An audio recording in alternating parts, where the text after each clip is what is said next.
ایک روز نبی اکرم صلی اللہ علیہ وسلم کوہ صفا پر یا اس کے دامن میں بیٹھے تھے کہ ابو جہل اس طرف کو آ نکلا۔ اس نے آپ صلی اللہ علیہ وسلم کو دیکھ کر اول تو بہت سخت و سست اور ناپسندیدہ الفاظ کہے۔ آپ صلی اللہ علیہ وسلم نے اس کی بیہودہ سرائی کا کوئی جواب نہ دیا تو اس نے ایک پتھر اٹھا کر مارا، جس سے آپ صلی اللہ علیہ وسلم زخمی ہوئے اور خون بہنے لگا۔ آپ صلی اللہ علیہ وسلم خاموش اپنے گھر کو چلے آئے۔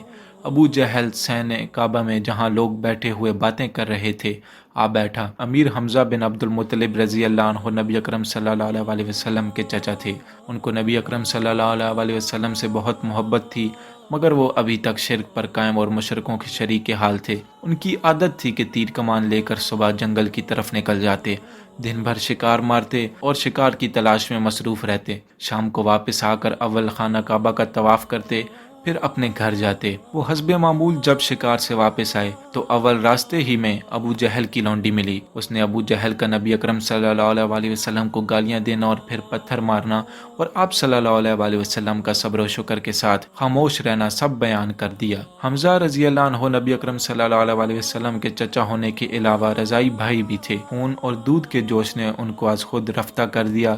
وہ اول خانہ کعبہ میں گئے، وہاں طواف سے فارغ ہو کر سیدھے اس مجمع کی طرف متوجہ ہوئے جہاں ابو جہل بیٹھا ہوا باتیں کر رہا تھا۔ حمزہ رضی اللہ عنہ بہت بڑے پہلوان، جنگجو اور عرب کے مشہور بہادروں میں شمار ہوتے تھے۔ انہوں نے جاتے ہی ابو جہل کے سر پر اس زور سے کمان ماری کہ اس کا سر پھٹ گیا اور خون بہنے لگا۔ پھر کہا کہ میں بھی محمد صلی اللہ علیہ وسلم کے دین پر ہوں اور وہی کہتا ہوں جو وہ کہتا ہے۔ اگر تجھ میں کچھ ہمت ہے تو اب میرے سامنے بول۔ ابو جہل کے ساتھیوں کو غصہ آیا اور وہ اس کی حمایت میں اٹھے، مگر ابو جہل حمزہ رضی اللہ عنہ کی بہادری سے اس قدر متاثر و مرعوب تھا، اس نے خود ہی اپنے حمایتوں کو یہ کہہ کر روک دیا کہ واقعی مجھ ہی سے زیادتی ہو گئی۔ اگر حمزہ مجھ سے اپنے بھتیجے کا انتقام نہ لیتے، بے اہمیت شمار ہوتے۔ غالباً ابو جہل کو امیر حمزہ رضی اللہ عنہ کا کلام سن کر یہ اندیشہ بھی پیدا ہو گیا تھا کہ کہیں یہ اس طیش و غضب کی وجہ سے ضد میں آ کر مسلمان ہی نہ ہو جائیں، اور اسی لیے اس نے ایسی بات حمزہ رضی اللہ عنہ کو سنانے کے لیے کہی کہ کہیں حمزہ رضی اللہ عنہ اسلام کی طرف متوجہ نہ ہو سکیں۔ حمزہ رضی اللہ عنہ